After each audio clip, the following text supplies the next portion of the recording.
Hola, ¿qué tal? Soy el pastor Eduardo Lara de la Iglesia Nueva Esperanza aquí en Creswell, Oregon, y me gustaría invitarte a tener un tiempo especial de adoración, tiempo para conectarte con Dios.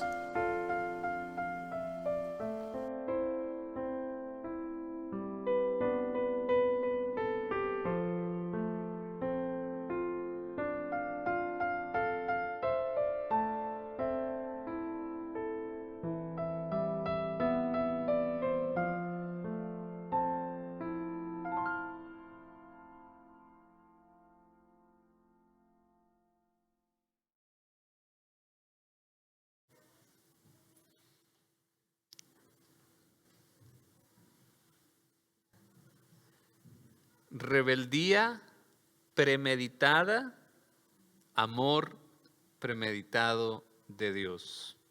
Continuamos meditando en el libro de Jonás. El domingo pasado veíamos cómo responder al conflicto. Primero, tratar de ver al conflicto como una oportunidad para crecer, para mejorar las cosas, en vez de algo que solamente nos va a lastimar a nosotros o que va a ser un obstáculo que hay que cruzar sin importar lo que pase, las consecuencias. Y también hablamos de, a la hora del conflicto, no caer de un lado o del otro de la loma resbaladiza del conflicto, ¿verdad? Que ya sea que te vayas hacia un lado donde estás fingiendo la paz, no, sí, no pasa nada, y lo que buscas es pues escapar o negar las cosas, no pasa nada, pero sí pasa, y no pasa nada hasta el punto de que puede llegar hasta el suicidio.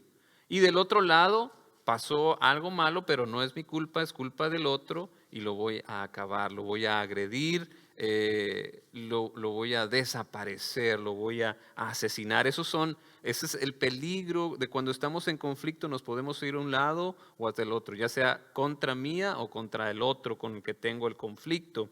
Eh, pero lo que necesitamos aprender es hacer respuestas de paz.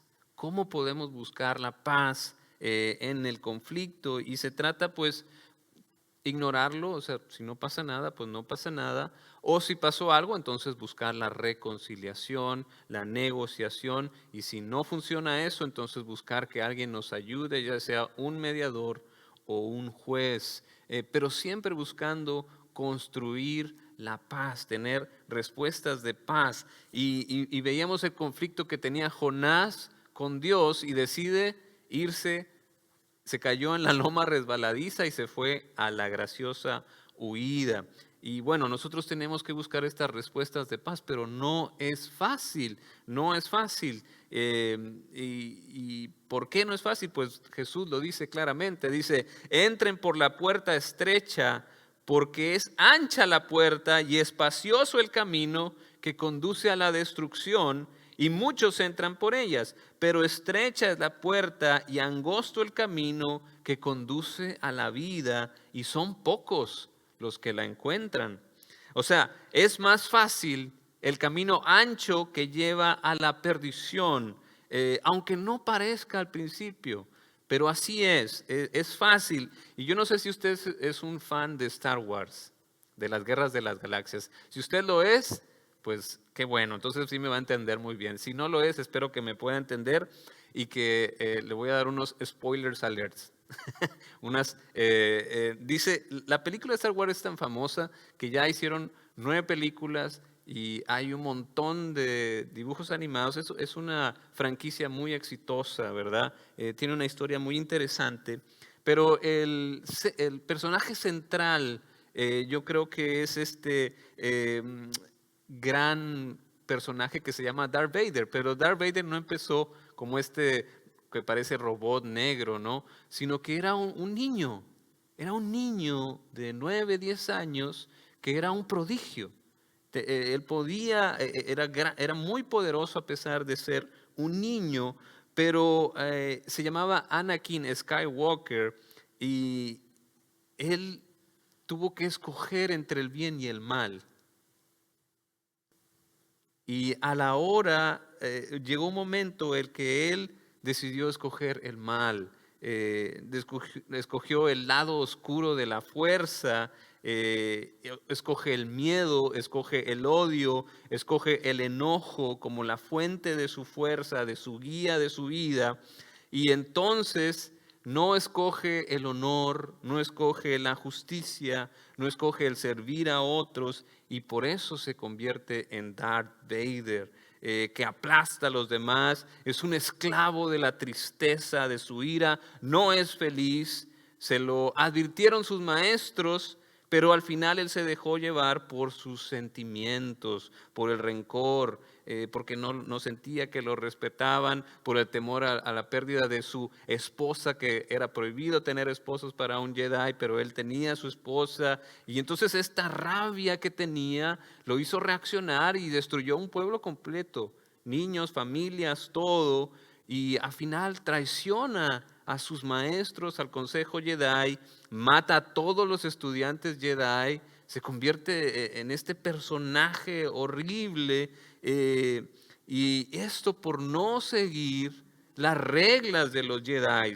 Y le dijo un Jedi: si buscas problemas, no te sorprendas cuando los encuentres. Sobre aviso no hay engaño. Dice la Biblia: lo que sembramos, eso vamos a cosechar.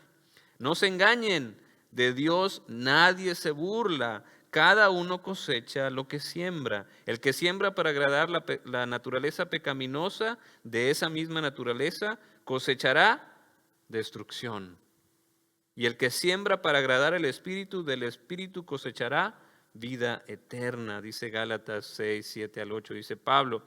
Jonás tuvo un conflicto con el Señor y cayó en esta loma resbaladiza del lado de fingir la paz. No pasa nada, pero se fue huyendo hacia la ciudad de Tarsis, pero aún en lo más profundo de este viaje, Dios mandó una tormenta tan fuerte que estaba destruyendo el barco.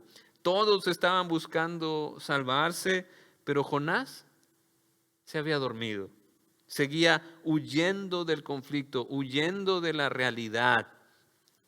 Entonces el capitán del barco, voy a leer ahí en el versículo 6 del capítulo 1, el capitán del barco se le acercó y le dijo: ¿cómo puedes estar durmiendo? Levántate, clama a tu Dios que se fije en nosotros y no perezcamos. Los marineros por su parte se dijeron unos a otros: vamos, echemos suertes para averiguar quién tiene la culpa de lo que nos haya venido este desastre. Eran muy supersticiosos los marineros. Así lo hicieron y la suerte recayó sobre Jonás.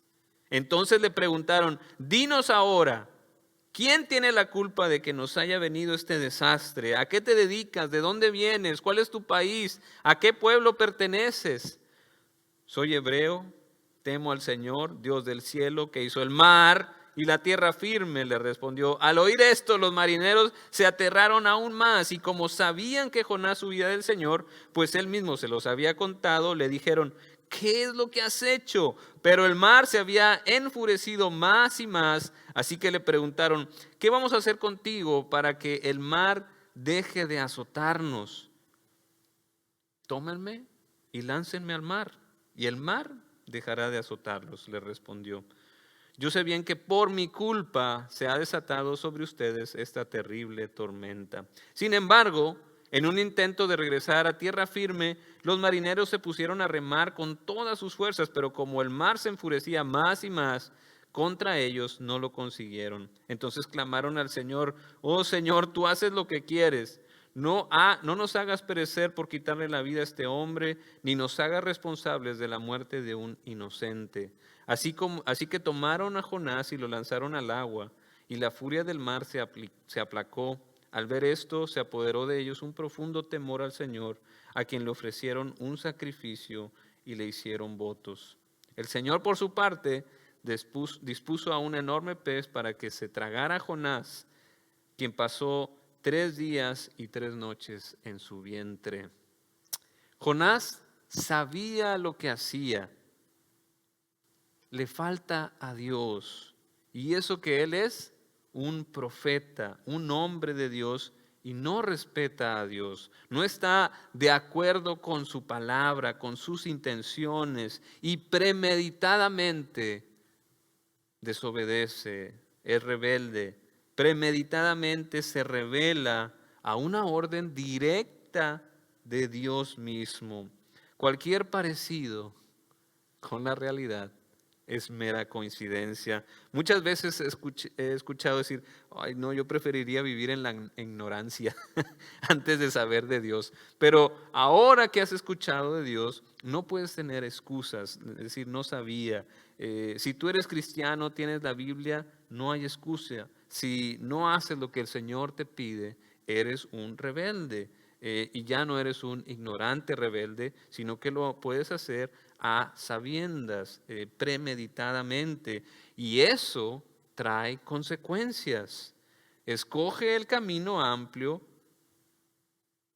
que lleva a la perdición cuando tú te rebelas. Ignoras el camino de Dios, el camino angosto que lleva a la verdadera vida, a la vida eterna, a la vida que Dios quiere darnos. Y si tú escoges el camino ancho en vez del angosto, va a haber consecuencias. Hay consecuencias para la rebeldía, problemas para los demás y para uno mismo.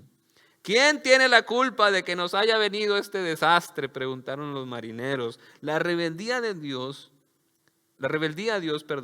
trae malas consecuencias a otros. En el caso de Jonás, trajo una tormenta que amenazó a toda la tripulación del barco. Yo no sé si usted ha tenido una experiencia acerca de la muerte, pero no se la deseamos a nadie. Cuando uno enfrenta la muerte de cerquita, las cosas cambian, el estrés sube, los sentimientos, todo es tan difícil. Y eso fue lo que trajo Jonás a todo este barco. ¡Qué sustazo! Los marineros tuvieron que decir, Diosito, ayúdame.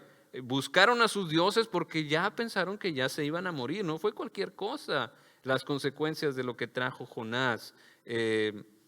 No es nada fácil enfrentarse cerca a la muerte, pero aquellos que pecan a sabiendas tienen consecuencias. Los padres que roban no solo se privan de su propia libertad, sino que si los meten a la cárcel, pues se van a privar a la familia de su compañía, de su cariño, el dolor que va a traer a la familia. Si cometen adulterio, rompen relaciones. ¿Y qué le pasa a los pobres niños? A las familias. Hay un gran nivel de consecuencias cuando decidimos agarrar el camino amplio en vez del camino angosto, o un vicio, o una obsesión. Privan a los otros de su compañía y hacen que los otros hasta cometan pecados, les piden que los encubran o que les den. El estar alrededor de alguien rebelde es sufrimiento. El rebelde también sufre. Jonás, que era servidor del creador del mar y de la tierra firme, se quiere morir. No quiere vivir. Está acostado todo el día. Pierde las ganas de vivir, está en depresión, no quiere nada, está dormido en medio de la tormenta y cae más profundo en la loma resbaladiza al punto de que prefiere morir. Prefiero darme en sacrificio, ya llévame, ya llévame Dios, ya no quiero más, yo no importo. Pero secretamente el suicidio es un sentimiento de odio a los demás, de odio a Dios. Tómenme y láncenme al mar, y el mar dejará de azotarlos, le respondió. Yo sé bien que por mi culpa se ha desatado sobre ustedes esta terrible tormenta. La rebeldía, el pecado, parece que no afecta, pero es grave. No por nada tuvo que venir Jesucristo a morir para salvarnos del pecado. Es algo grave. No caigas en el engaño del enemigo como cayó Adán y Eva. No caigamos en esto. Porque a Adán y Eva el enemigo le dijo, no se van a morir, no pasa nada. ¿Qué sabe Dios? No se van a morir. Éntrenle. No caigas en el engaño. Si te mueres, Porque de Dios viene la verdadera vida y el pecado te separa de Dios. El que asesina, después no puede con la culpa.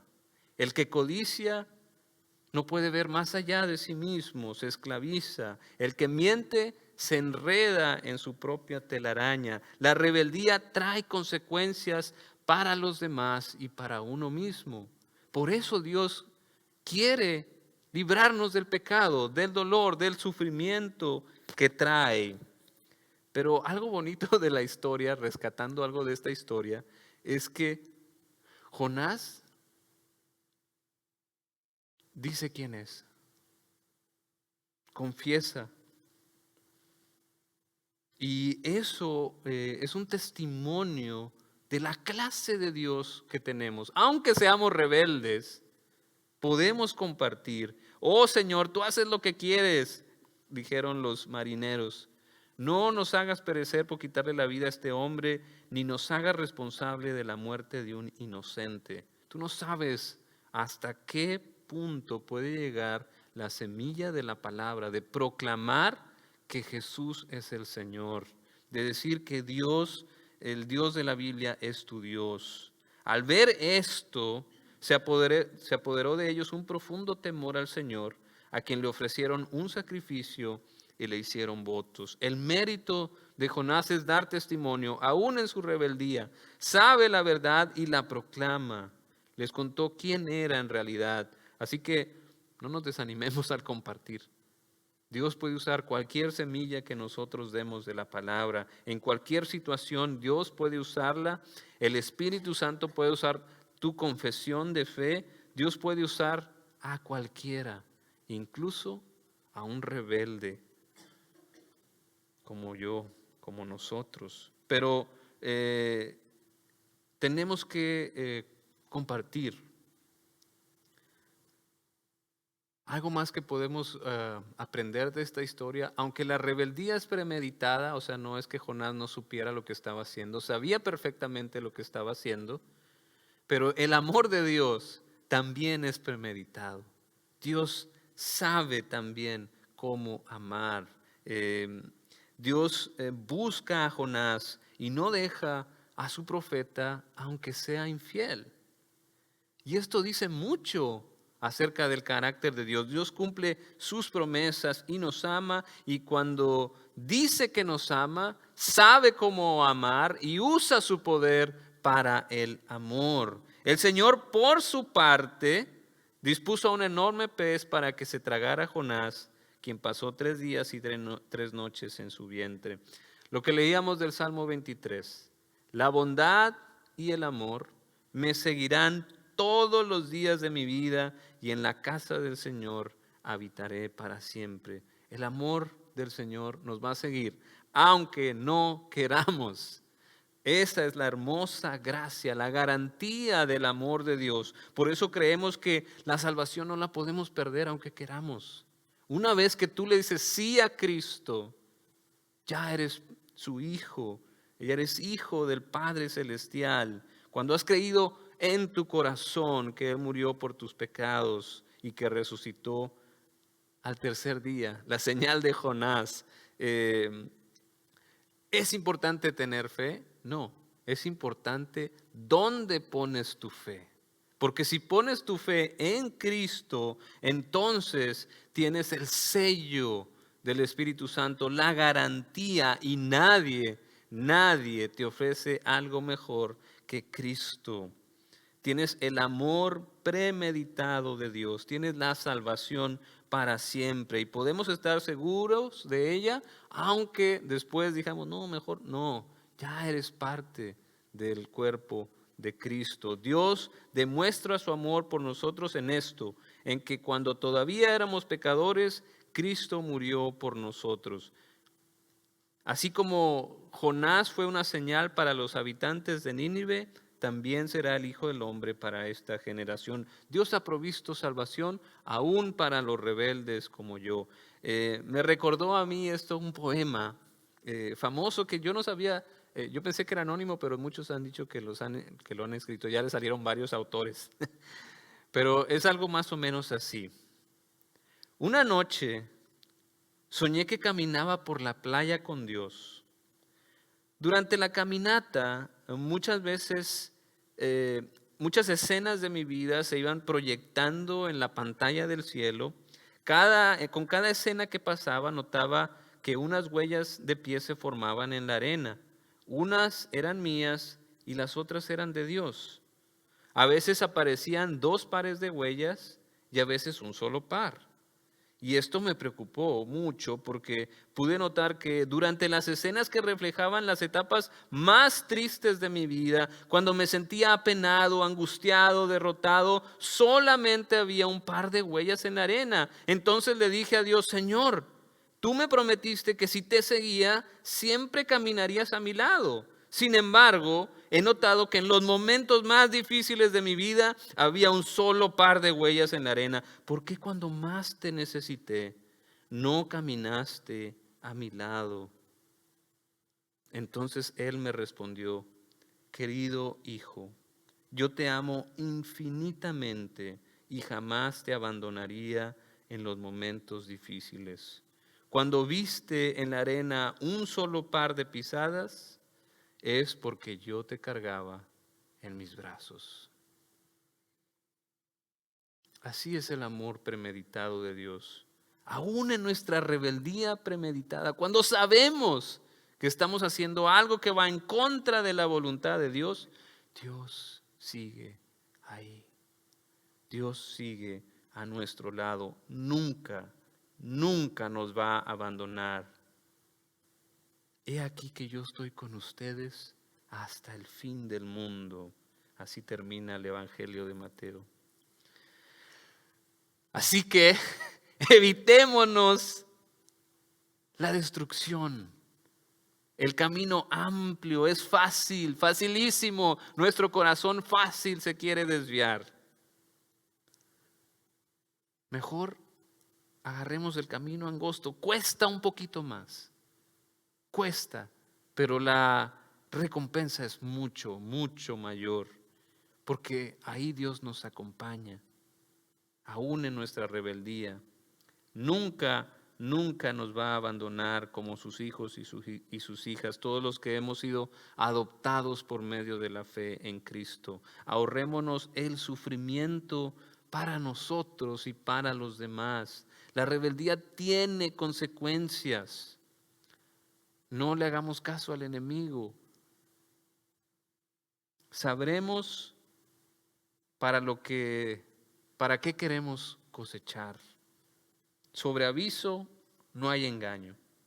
Mejor obedezcamos al Maestro, a nuestro Señor, al autor de la vida, al que sabe qué es lo mejor para nosotros, y encontraremos verdadera vida. Confiemos en el amor premeditado de Dios. Amén. Amén. Crea en mí un corazón limpio, oh Dios, y renueva un espíritu recto en mí. Crea en mí un corazón limpio, oh Dios, y renueva un espíritu recto en mí. No me eches delante de ti, Señor, no quites de mí tu Santo Espíritu. Vuélveme el gozo de tu salvación y renueva un espíritu recto en mí.